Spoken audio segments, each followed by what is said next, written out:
Bonjour, j'espère que vous allez bien. Aujourd'hui, je suis ravie de vous retrouver pour une nouvelle vidéo, donc sous forme d'audio. Et je vais aborder avec vous la notion d'émotion et surtout le fait que les émotions sont de l'énergie et quel est l'impact finalement des émotions sur nous, sur notre état intérieur, mais surtout sur notre vie, sur ce que nous créons, sur ce que nous attirons à nous. Et aussi comment éviter d'être dans certaines émotions et comment faire pour être plutôt dans certaines émotions. Alors avant que je ne rentre dans le vif du sujet, je vous invite à vous abonner à ma chaîne si ce n'est pas encore fait et à cliquer sur la petite cloche de notification. Pour ceux et celles qui ne me connaissent pas encore, je suis Sophie Orvelker et je suis énergéticienne, je suis praticienne en Feng Shui, astrologie chinoise, technique de libération émotionnelle. J'anime également des ateliers de développement personnel sur des thématiques comme la loi de l'attraction.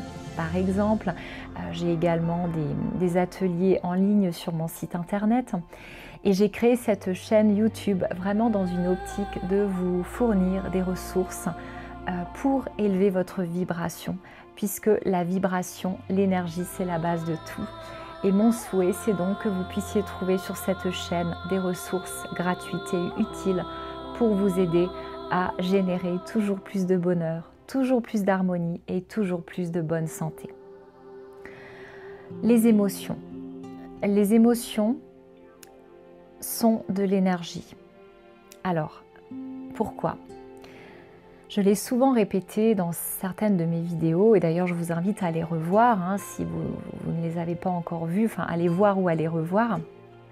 Et aujourd'hui c'est démontré, la physique quantique l'a démontré, tout est énergie dans l'univers, que ce soit les planètes, que ce soit la nature, que ce soit des objets, que ce soit votre logement, que ce soit votre corps physique, tout est énergie. La musique c'est de l'énergie, nos pensées sont de l'énergie, la lumière c'est de l'énergie, les couleurs sont de l'énergie, les mots sont de l'énergie. En réalité tout est constitué d'énergie et bien plus qu'on ne peut le penser. À titre d'exemple, nous en tant qu'êtres vivants, êtres humains, nous sommes composés à plus de 99% d'énergie. Derrière la matière, il y a donc toujours de l'énergie. Et derrière absolument tout ce qu'on peut trouver dans le monde, il y a de l'énergie. Et tout ce qu'on peut trouver dans l'univers de façon générale. Mais je ne vais pas approfondir cet aspect dans cette vidéo, sinon ce sera beaucoup trop long. Accueillez simplement ce que je vous dis et si vous avez besoin de le vérifier, vous trouverez bien évidemment toutes les preuves nécessaires sur internet, dans des livres de physique quantique et autres. Donc étant donné que tout est énergie, on peut aussi considérer que les émotions, ça va être la colère, la tristesse, la joie, mais aussi la honte, la peur, la gratitude, ou par exemple le sentiment de bien-être, etc. Les émotions sont de l'énergie, et plus précisément de l'énergie en mouvement. Alors, quel est l'impact finalement de cette information? Si les émotions sont de l'énergie, cela signifie que selon l'émotion que nous vivons, eh bien cela va venir colorer notre propre énergie personnelle. Les émotions en fait se situent sur une sorte d'échelle émotionnelle, c'est-à-dire que il y a des émotions qui vibrent haut sur cette échelle émotionnelle et il y a des émotions qui vibrent bas. Dans cette vidéo, vous ne m'entendrez pas parler d'émotions positives ou d'émotions négatives. Je trouve que c'est un petit défaut de langage qu'on entend souvent et moi-même j'ai eu tendance à parler parfois d'émotions négatives et d'émotions positives. Parce que c'est vrai que c'est assez parlant. J'imagine que si je vous dis une émotion positive, vous pensez peut-être à la joie. Et si je vous parle d'une émotion négative, vous allez peut-être penser à la peur ou à la tristesse. Mais en réalité, je préfère éviter ces notions de positif et négatif parce que derrière ces mots-là, il y a un jugement de valeur. Il y a en filigrane cette dualité entre le bien et le mal. Quelque chose est positif, donc c'est bien, et quelque chose est négatif, donc c'est mal. Et là, ça vient à nouveau nourrir notre ego, notre mental qui aime bien juger. Et alors qu'en réalité, dans le monde, rien n'est bien et rien n'est mal. Une situation ou une personne ou comment dire, une énergie peut vous être agréable ou favorable, ou elle peut vous être inconfortable ou désagréable, mais elle ne sera jamais négative. Et pour les émotions, c'est encore plus vrai, puisque en réalité, il n'y a pas d'émotions négatives. Bien évidemment, les émotions comme la tristesse, la colère, la peur, la honte, ce sont des émotions désagréables, inconfortables, bien sûr, mais elles ne sont en aucun cas négatives, puisqu'elles ont quelque part une fonction. Hein. Toutes les émotions ont une utilité. En réalité, il ne faudrait pas que nous soyons coupés de nos émotions, parce que si nous n'avions plus d'émotions, ce serait un petit peu comme si nous étions coupés de notre baromètre intérieur, de notre GPS intérieur. Les émotions sont vraiment là pour nous indiquer comment ça va intérieurement, comment nous nous sentons. Si par exemple vous utilisez votre GPS, eh bien parfois votre GPS va vous indiquer que vous vous êtes trompé de chemin, que vous devez faire demi-tour. Ce n'est pas agréable à entendre, ça va vous faire pester, mais au final, heureusement que vous aviez ce GPS, cette indication que vous étiez en train de vous tromper de chemin. Eh bien, les émotions, c'est la même chose. Quand vous avez des émotions désagréables, inconfortables, comme la peur, la honte, la tristesse, la colère, par exemple, eh bien, oui, ce n'est pas agréable, mais cela vous indique qu'il y a peut-être quelque chose dans votre vie qui est à transformer. Peut-être que vous avez des pensées ou des croyances limitantes qui vous conduisent vers ces émotions-là.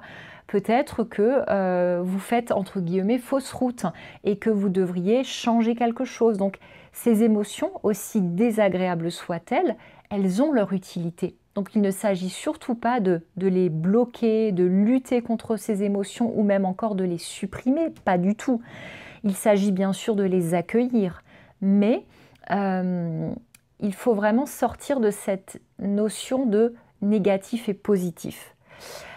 Quand il y a une émotion désagréable qui émerge, ce n'est pas négatif, jamais. C'est simplement désagréable pour vous, mais derrière toute émotion, il y a un message, peut-être un message de votre corps, un message de votre âme, un message de votre moi supérieur ou de votre inconscient. Vous l'appelez comme vous le souhaitez, mais en tout cas, l'émotion est utile. Aujourd'hui, j'aimerais surtout vous parler de l'aspect vibratoire des émotions. Donc, sur l'échelle émotionnelle, eh bien, l'émotion qui vibre le plus bas, qui a le taux vibratoire le plus bas, eh bien, c'est l'émotion de la peur. Et ensuite, vous allez monter, ascensionner au niveau de cette échelle émotionnelle. Et l'émotion qui est la plus haute, qui vibre le plus haut au niveau vibratoire, ça va être l'amour. Alors c'est vrai que l'amour, c'est difficile de dire si c'est une émotion ou un sentiment, hein. On pourrait presque dire que là on est plutôt dans le sentiment. Mais sachez que les deux opposés finalement, sur l'échelle émotionnelle, en tout cas selon moi et selon d'autres thérapeutes ou d'autres personnes qui travaillent sur les émotions, eh bien c'est la peur et l'amour. C'est pourquoi l'on dit très souvent que pour ne plus être dans la peur, il faut être dans l'amour. Ou alors, quand on est dans l'amour, on ne peut plus être dans la peur. Ou bien encore, quand vous êtes dans une peur chronique, c'est que quelque part, vous êtes déconnecté de l'amour. Ou bien, le contraire de la peur, ce n'est pas la joie ou bien la confiance, c'est l'amour. Donc on a vraiment ces deux notions importantes. Comprenez bien qu'il y a la peur d'un côté et il y a l'amour d'un autre. Et entre ces deux émotions, eh bien, il y a toute une panoplie d'émotions. Alors bien sûr, ça se décline, hein, des émotions qui, on va dire, se retrouvent sur cette échelle émotionnelle. Alors, c'est tout à fait discutable, hein, selon certaines personnes. Par exemple, comment dire, la culpabilité vibrera peut-être plus haut que, par exemple, la honte. Pour d'autres, c'est plutôt la honte qui vibre plus haut que la culpabilité. Donc, je dirais que ça, ce n'est pas très important. Ce qu'il faut surtout comprendre, c'est que dans la partie basse de l'échelle, vous allez retrouver toutes les émotions qu'on dit souvent désagréables, comme la peur, la honte, la culpabilité, la rancœur, la haine, la colère, l'irritabilité, etc., etc., le découragement. Et ensuite, vous avez toute la partie haute de l'échelle émotionnelle avec des émotions plutôt agréables, comme le courage. Vous pouvez également trouver, par exemple, la gratitude. Vous allez retrouver la joie, vous allez retrouver la paix, vous allez retrouver la passion, etc., etc. Donc en réalité, on peut vraiment considérer que quand on est dans une émotion de peur, eh bien cela va générer, ça peut générer des émotions désagréables, donc toute une panoplie d'émotions désagréables qui sont un peu dans le même registre que la peur. Donc ça va être le stress, ça va être le découragement, ça va être peut-être la honte, la tristesse. Par contre, quand on est dans une énergie d'amour, eh bien, on va forcément générer d'autres émotions très agréables comme la paix, la confiance, la gratitude, le plaisir, etc., etc. Mais tout de même, j'essaie de vous faire comprendre que il y a vraiment une progression énergétique entre la peur et l'amour. Donc à chaque fois que vous montez d'un cran au niveau émotionnel, eh bien, l'émotion à un taux vibratoire plus élevé. Alors, avant que je ne continue sur la lancée de l'échelle émotionnelle, je voudrais quand même revenir sur cette notion d'émotion. Donc c'est vrai que les émotions, elles sont utiles, elles sont bénéfiques parce qu'elles ont toujours un message, hein. Je vous donne l'exemple, la peur. Eh bien, c'est une émotion qui est tout à fait utile face à un danger. C'est grâce à la peur que face à un danger, vous allez prendre les jambes à votre cou et que vous allez courir. Parce que quand vous avez peur, eh bien, vous allez mettre votre organisme dans un état, en fait, vous allez activer ce qu'on appelle le système nerveux sympathique. Et grâce à cela, eh bien, vous allez avoir toute l'énergie de votre corps qui va être focalisée sur les parties comme les muscles, donc pour que vous puissiez courir plus vite, mais aussi les yeux, donc vous allez avoir une meilleure vue. Tous vos sens vont être en éveil pour que vous puissiez vraiment être très réactif, parce que finalement, face au danger, on a besoin d'être réactif, il faut qu'on aille vite. Donc forcément, à ce moment-là, l'énergie de votre corps ne se trouvera pas au niveau du système digestif, parce que quand il y a un danger, ce n'est pas le moment de digérer, mais par contre, c'est le moment de courir, c'est le moment d'être réactif, c'est vraiment le moment d'avoir beaucoup d'endurance. Du coup, vous allez avoir un rythme cardiaque beaucoup plus rapide. Donc, je dirais que là, c'est la peur qui va finalement déclencher tout ce mécanisme dans votre organisme qui va faire que vous allez sécréter l'hormone du stress qui est le cortisol, mais dans ce cas-là, c'est très bien, ça peut vous sauver la vie. En revanche, si vous vivez constamment, jour après jour, avec l'émotion de peur en vous, eh bien là, cela peut créer un dérèglement de votre organisme parce que ça signifie que votre organisme est tout le temps en mode survie, en mode fuir ou combattre, en mode il y a un danger. Donc c'est comme si toute l'énergie était tout le temps focalisée sur ce besoin de fuir ou de combattre face au danger.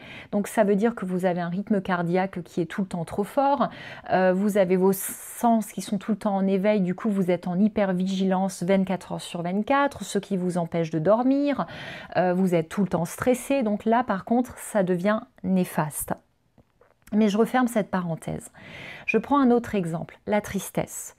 Quand vous vivez un deuil, que vous perdez un être cher, qu'une situation se termine, que vous tournez la page d'une partie de votre vie, une relation se termine, vous changez de travail, vous déménagez.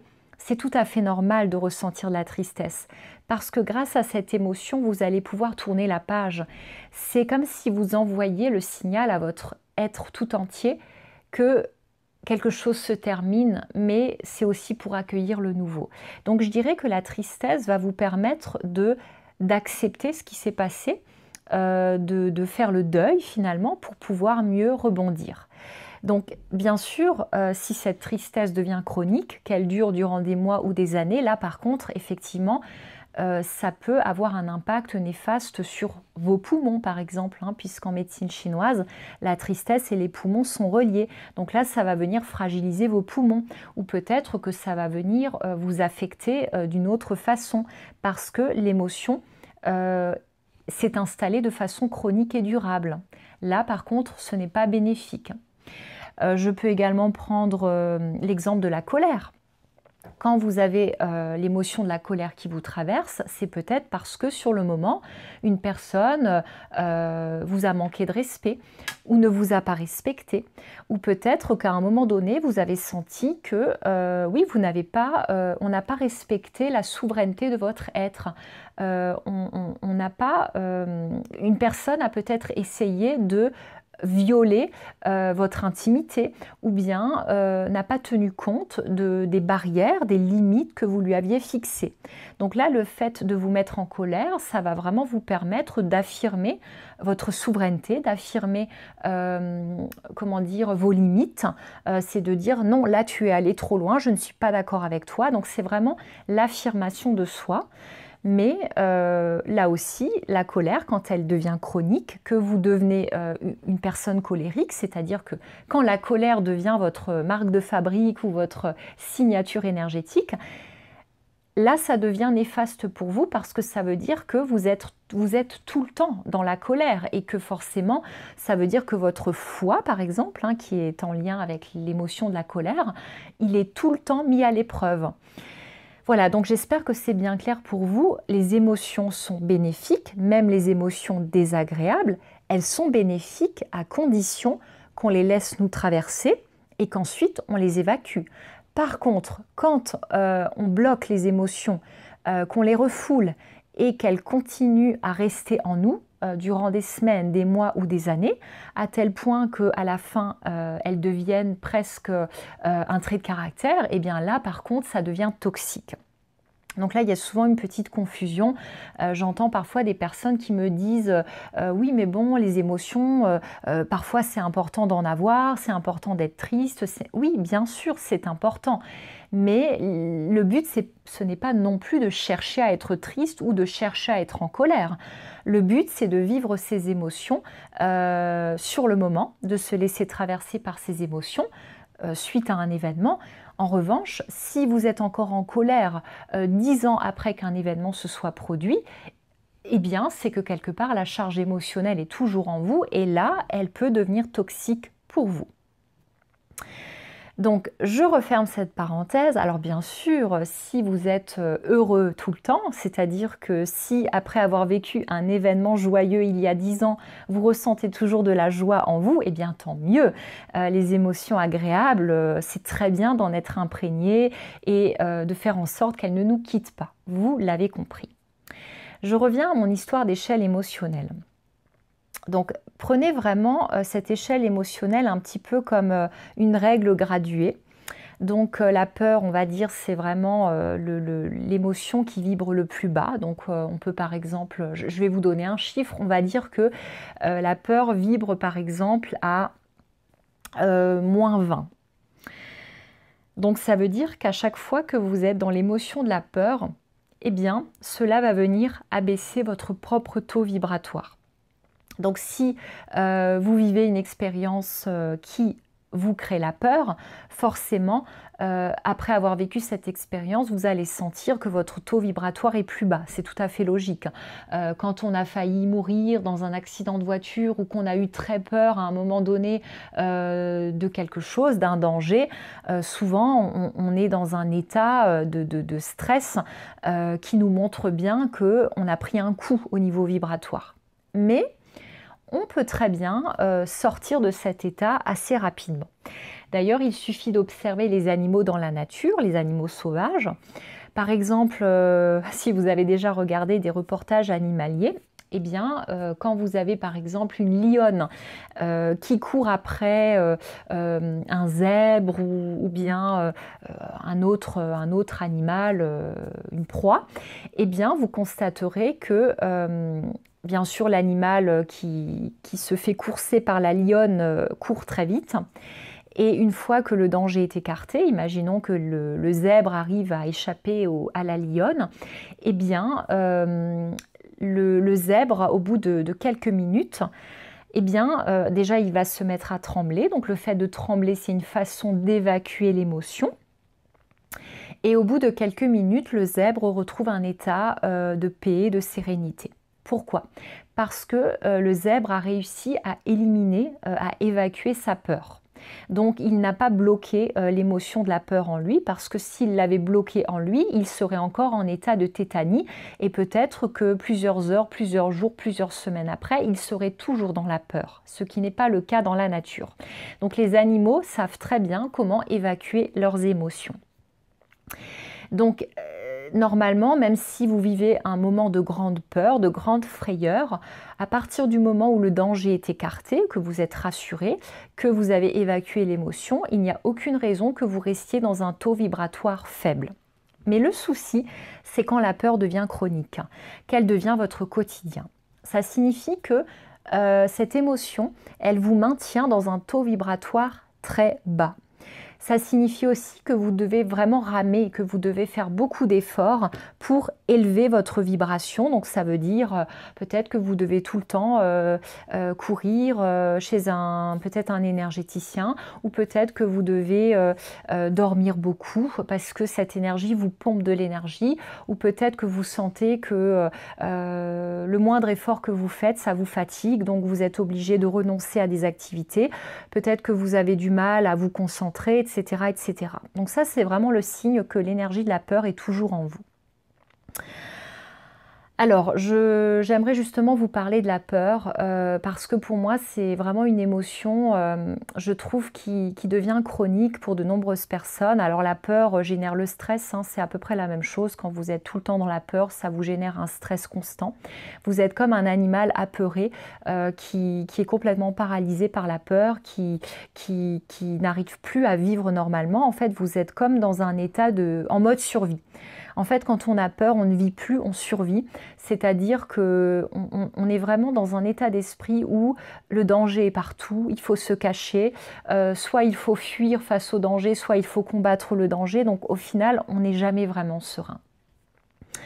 Alors sachez que au-delà des événements que vous vivez, parce que bien sûr, il y a des événements dans la vie qui font que la peur se déclenche en nous, hein, je vous en ai parlé, vous risquez, vous êtes sur l'autoroute et ça pile devant vous, vous vous dites « oh là là, j'ai failli faire un accident de voiture », ou bien, je ne sais pas, vous ne retrouvez plus votre enfant dans la foule, vous avez peur, vous vous dites « je l'ai perdu, mince alors », ou vous vous dites « purée, j'ai perdu les clés de ma maison, je n'ai pas d'autres jeux de clés, mince alors ». Sur le moment, la peur est là, c'est vrai. Je vous parle plutôt de cette peur chronique hein, qui est largement entretenue par la télévision, par les médias de façon générale. Dès le moment où vous avez l'impression que tous les jours, vous avez peur, peur de mourir, peur de tomber malade, peur de perdre votre travail, peur de la guerre, peur de tout, eh bien c'est que vous êtes rentré dans ce système de peur chronique. Et moi, ce que je constate beaucoup, c'est qu'il y a des personnes qui entretiennent cette énergie de peur et de stress en elles en se nourrissant beaucoup des informations, alors que ce soit à la télé, à la radio, sur YouTube, peu importe.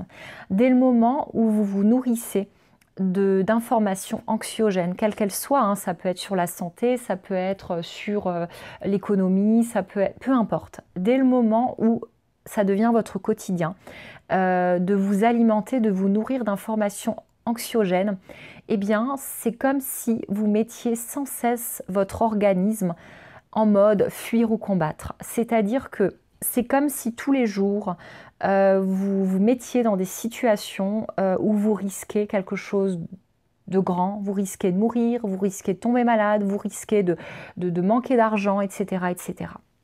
Donc, ayez vraiment conscience que c'est vous qui choisissez les informations que vous décidez d'ingérer. Hein. On choisit notre nourriture physique, on choisit ce qu'on souhaite manger, mais attention parce que les informations que vous ingérez, que ce soit par la vue, les yeux, hein, ce que vous regardez, mais aussi ce que vous entendez, eh bien c'est une nourriture comme une autre, c'est une nourriture énergétique et ça vous impacte. Donc, si vous constatez que vous regardez beaucoup de films qui vous font peur, qui vous génèrent du stress, si vous regardez beaucoup d'émissions, de reportages, d'informations, enfin de médias qui vous créent du stress ou de la peur, eh bien, vous avez le libre arbitre, vous avez le choix et vous pouvez décider de vous détourner de ces médias, de ces sources d'informations pour aller peut-être vers des sources d'informations qui vous font du bien. Donc ça vous regarde. Parfois, il vaut mieux regarder un film drôle plutôt que de regarder les informations tous les jours ou de lire le journal parce que cela peut vraiment générer une émotion comme la peur ou le stress et donc ça va venir affaiblir votre taux vibratoire. Et il faut savoir une chose, c'est que plus votre taux vibratoire est faible et plus cela affaiblit votre système immunitaire. Par exemple, la peur et le stress sont vraiment des émotions qui viennent affaiblir les reins, la vessie et surtout le système immunitaire. Donc c'est comme si c'était des émotions qui venaient pomper votre énergie vitale, qui vous fatiguent. Donc comprenez que quand vous regardez, quand vous vous nourrissez d'informations anxiogènes sur la santé ou sur la maladie, eh bien, quelque part, vous pensez bien faire en vous documentant, mais au final, vous faites plus de tort qu'autre chose parce que vous venez affaiblir votre système immunitaire. Alors, j'en ai terminé avec la peur et le stress. Il y a une émotion qui ne sert à rien, selon moi, c'est la culpabilité. Pourquoi? Parce que, en fait, elle ne vous apporte rien. La culpabilité, c'est vraiment une émotion qui est issue de votre mental, de votre juge intérieur. C'est vraiment une émotion qui va vous faire chuter au niveau vibratoire, mais qui ne va rien vous apporter. Donc plutôt que de vous sentir coupable hein, quand vous vivez une situation que vous regrettez d'avoir agi dans un sens ou dans un autre, essayez plutôt d'en tirer une leçon. Essayez plutôt de voir quel est l'enseignement. Si par exemple vous estimez que vous avez mal agi, que vous avez pris la mauvaise décision ou peut-être que vous ne vous êtes pas bien comporté avec une personne, eh bien essayez plutôt d'en tirer un bénéfice. Quel est l'enseignement que je tire de cette situation? La prochaine fois, comment je ferai différemment? En fait, essayez de vous responsabiliser dans la situation et de cette façon, vous allez pouvoir élever votre vibration, votre taux vibratoire. Alors que la culpabilité, en réalité, ça va plutôt c'est un petit peu comme si vous auto-sabotiez. Hein. De toute façon, la culpabilité, quand on la porte en nous, elle va générer des mécanismes inconscients d'auto-sabotage et forcément vous risquez d'attirer à vous des situations dans lesquelles vous allez vous punir hein, sans le savoir, hein, mais vous allez donc vous retrouver à vivre des situations complexes et vous vous poserez des questions, mais pourquoi je vis tout le temps ça? Eh bien, d'une certaine façon, inconsciemment, c'est vous qui aurez créé ces situations d'auto-sabotage. Ensuite, quand on monte un petit peu plus haut dans l'échelle émotionnelle, on va pouvoir trouver la rancœur, la haine, donc ces émotions qui vibrent plus haut que la peur. Et d'ailleurs, comment on peut remarquer que ces émotions vibrent plus haut que la peur? Quand vous avez peur et que vous êtes stressé, souvent vous êtes tétanisé. Vous avez du mal à agir, hein, vous êtes vraiment dans l'inaction. Alors que quand vous êtes dans la haine, dans la rancœur ou même dans la colère, eh bien, je dirais que là, il y a beaucoup plus d'énergie. Une personne en colère a beaucoup plus d'énergie qu'une personne qui a peur. Et oui, c'est logique, on le remarque. Une personne qui est en colère, en fait, elle est dans l'action. Elle aura peut-être une certaine agressivité au niveau physique et verbal, mais elle a de l'énergie. Cela signifie qu'au niveau du taux vibratoire, une personne qui, par exemple, était durant plusieurs semaines dans la peur et le stress, et peut-être même dans la déprime, parce qu'à un moment donné, quand on est submergé par la peur et le stress, on finit par tomber dans des situations de burn-out ou de déprime ou de dépression. En fait, on n'a plus aucune énergie. Eh bien, le fait de passer d'un état de peur, de stress, de déprime à un état de colère, eh bien, c'est plutôt bon signe parce que ça signifie que vous êtes monté d'un cran ou de 2 ou de 3 dans l'échelle émotionnelle.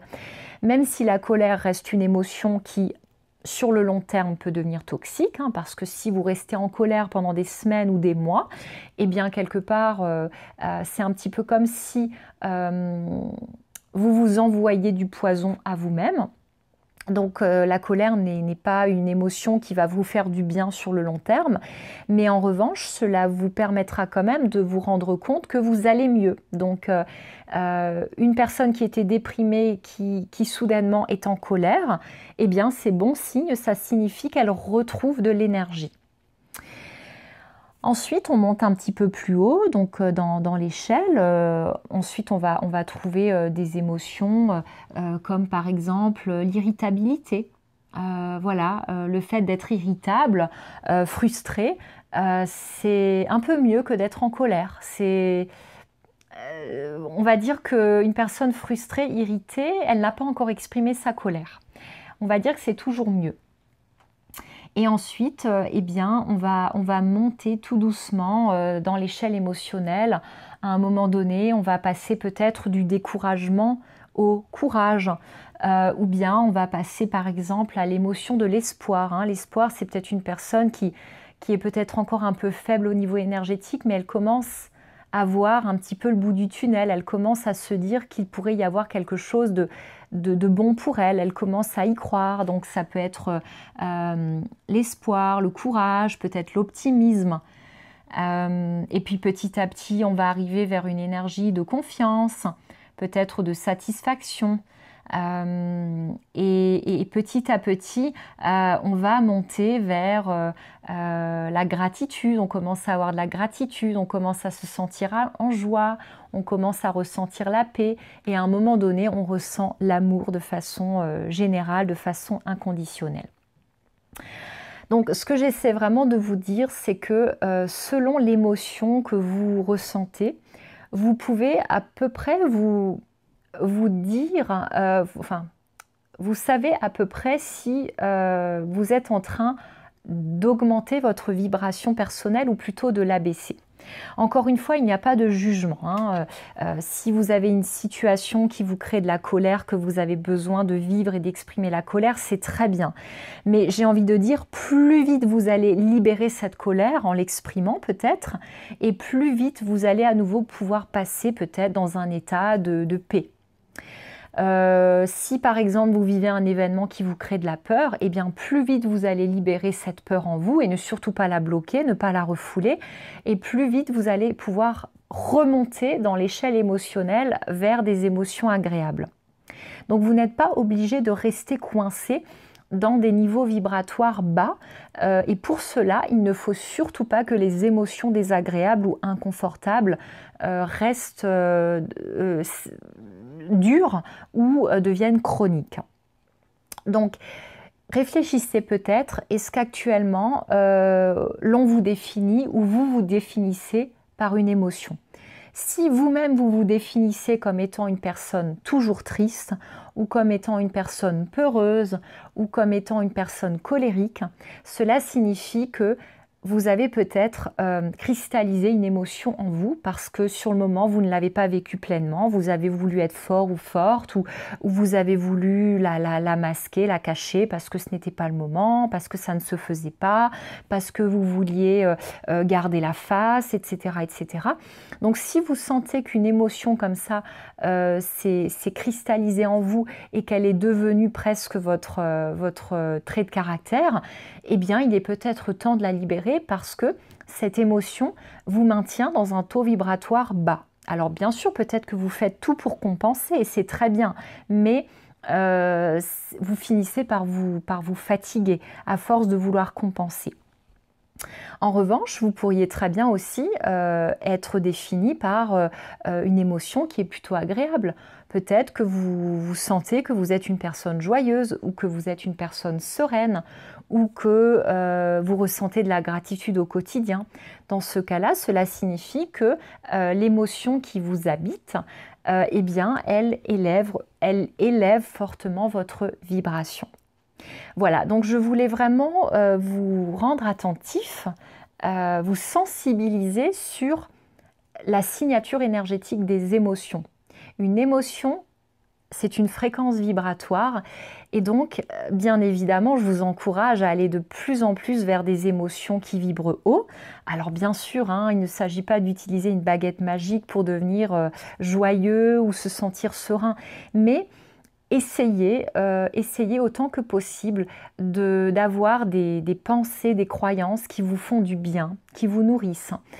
Faites des activités qui vous élèvent, qui vous mettent en joie, qui vous apportent de la sérénité et de la paix, qui vous font plaisir. Fréquentez des lieux et des personnes que vous avez plaisir à fréquenter. Ne vous forcez pas à voir des personnes si vous n'avez pas envie de les voir. Prenez soin de vous. Essayez de vous consacrer du temps pour ce que vous aimez.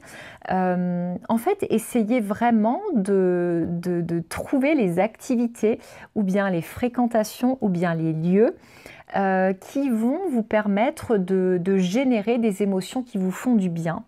Et avant cela, essayez de libérer toutes les émotions désagréables que vous portez peut-être en vous et sur lesquelles vous essayez peut-être de mettre des couvercles. Hein. Je n'ai rien contre la pensée positive, mais parfois il peut arriver qu'on essaie de se convaincre que tout va bien en récitant des mantras tous les jours, mais au fond, on n'a pas réglé une situation. On a toujours une colère en soi parce qu'on n'a pas digéré un événement, ou bien il y a une peur comme ça qui est latente en nous et on essaie de la masquer en s'adonnant à des activités, mais le problème c'est qu'une fois que l'activité est terminée, la peur revient. Donc il ne s'agit surtout pas de nier les émotions, il s'agit de les libérer. Et ensuite, vous avez votre libre arbitre. Vous n'êtes pas obligé de consommer tout ce que l'on essaye finalement de vous mettre sur un plateau. Vous avez le choix des émissions que vous regardez à la télé. Vous avez aussi le choix de ne pas regarder la télé. Vous avez le choix du type de musique que vous écoutez. Vous avez le choix des discussions, des échanges que vous pouvez avoir avec les autres. Donc, essayez autant que possible d'éliminer de votre vie tout ce qui vous crée du stress, de la peur, tout ce qui vous rend triste, tout ce qui finalement va venir générer en vous des émotions qui pourraient abaisser votre taux vibratoire. Et vous verrez que en faisant ces petits changements dans votre vie, vous allez peu à peu élever votre vibration et forcément, par le jeu de la loi de l'attraction, vous allez attirer à vous plus de situations ou de circonstances agréables, favorables et harmonieuses. Voilà, j'espère vraiment que cette vidéo vous sera bénéfique. Si vous avez envie de partager une expérience en commentaire, n'hésitez surtout pas.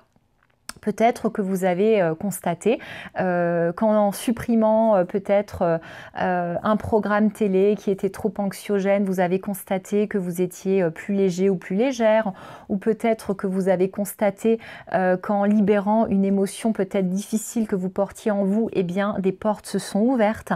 Voilà, n'hésitez surtout pas à nous faire part, hein, je dis nous parce que finalement tout le monde va en profiter, à nous faire part de vos expériences parce que on a besoin de positif, on a besoin de savoir qu'il est possible de générer du bonheur, de l'harmonie, de la bonne santé dans notre vie.